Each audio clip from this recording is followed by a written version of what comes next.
Hi, how are you? Are you enjoying the morning? It's sunny out. We're going to do some math, some more compound inequalities. I think just 2 examples, okay? And then we're going to move on to absolute values because that's the bias. Okay, so let's talk about inequalities one more time and about my fence and my neighbors, right? So the last time, in the last example I gave, I talked about setting up an inequality, a compound inequality, meaning like more than one thing, that gives the bounds of my house. Well, what if I want to say what's not my house? Let's talk about that. So sometimes teachers will tell you, they'll say and or of a compound inequality. It's this and it's that, it's this or it's that. And when I was younger, I don't know about you, but I would get hung up on those words and be like, is it an and or an or? Is it an and or an or? You just gotta read the relationship. Don't get those things in your head. That's English class. I will let you know when you need to pay attention to vocabulary in here. Okay? At least I'll try my best. So let's talk about a time when it's not my house. Okay? So I'm gonna do a number line, plus, minus, 0. Okay? This is just, I'm getting alarms going off all over the place. This is just our basic idea of a representation of what's going on, okay? I don't know how many of you guys watch baseball. I miss it right now. I'm not a fan of this general thing, but I believe it was Fox Sports back in the 90s. In the corner would have this in the corner of their broadcast, right? So you'd have like the whole TV screen, and in the corner would be this. And sometimes you'd see a dot like right there. Okay? What that meant to avid baseball fans, Fox didn't represent this. You just kind of got it. Meant that somebody's on first base because they'd have the count. They'd have strikes, balls. Actually, it's balls. So, and there would be like 2 and 2, and then they'd have a little dot. And you'd know there's 2 balls, 2 strikes, and someone's on first base. And it just kind of was a shorthand symbol to let you know what's going on in the game. Okay? It was a little visual code. That's it. This is a little visual code of the numbers we're talking about. All right? So please don't ever forget that. It's very rudimentary. But math has this just really bad reputation that it's really something it's not. But this can be used for me to say, like, I'm 3 clicks from 0. I'm going to put a dot on it. I'm at 3, right? Or I could say, anything between 0 and 3, I like, right? Oh, I can even go to 4, but I can't include 4. And so then we'd leave an open circle. There's just kind of some symbology. It's like emojis, right? You guys know emojis, don't you? Teenagers practically invented them. It's shorthand for an idea.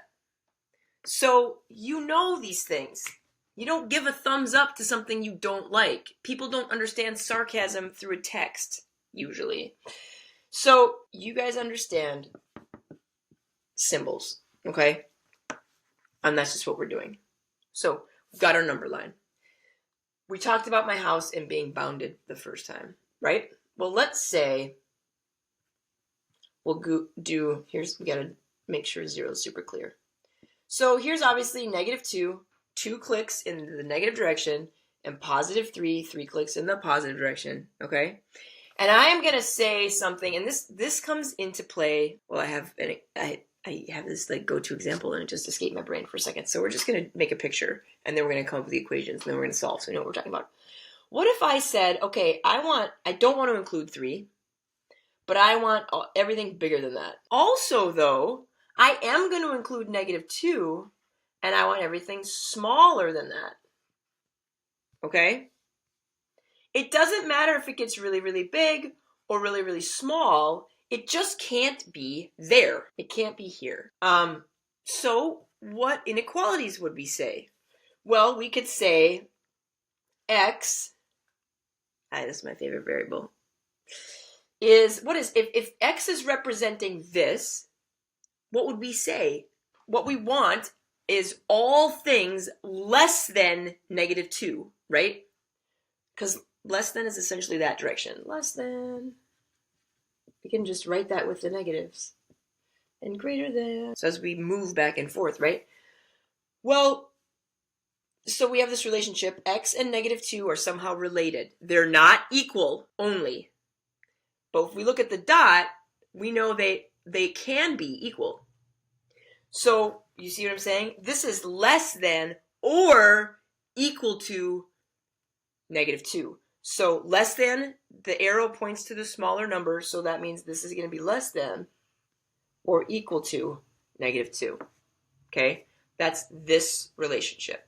This really looks like it's gobbling the negative. Did you as a little kid, right, put the teeth on? Teeth. The alligator eats the bigger number. Okay. But what do we do over here? Well, we're going to use the same variable because this is part of the thing we're supposed to say, because the variable can be either side. I don't care, like, this is my property, none of this is my property, and none of that is my property. So where is it not my property? Well, I'm trying to come up with an equation that solves all that, and x would be the space that's not my property. Well, over here, though, we have x, and it's clearly relating with this number, 3, right? So we have x and 3, but what is their relationship? X is all the things bigger than 3. And it does not, as you see my lovely open circle, it does not include 3.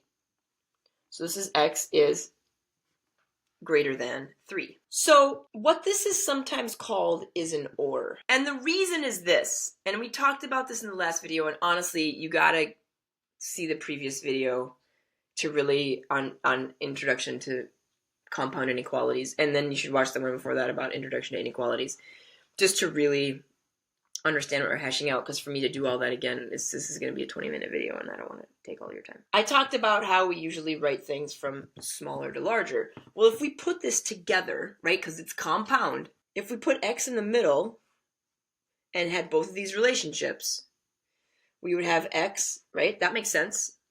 And then over here, it opens to the bigger number. So now this has to open to x and be 3, right? The reason why this kind of doesn't make sense to us, and why teachers will break it up into two things and say this or that, is because of the fact that what's going on with these numbers, right? We are used to our number line going from super negative, passing through 0 to super positive.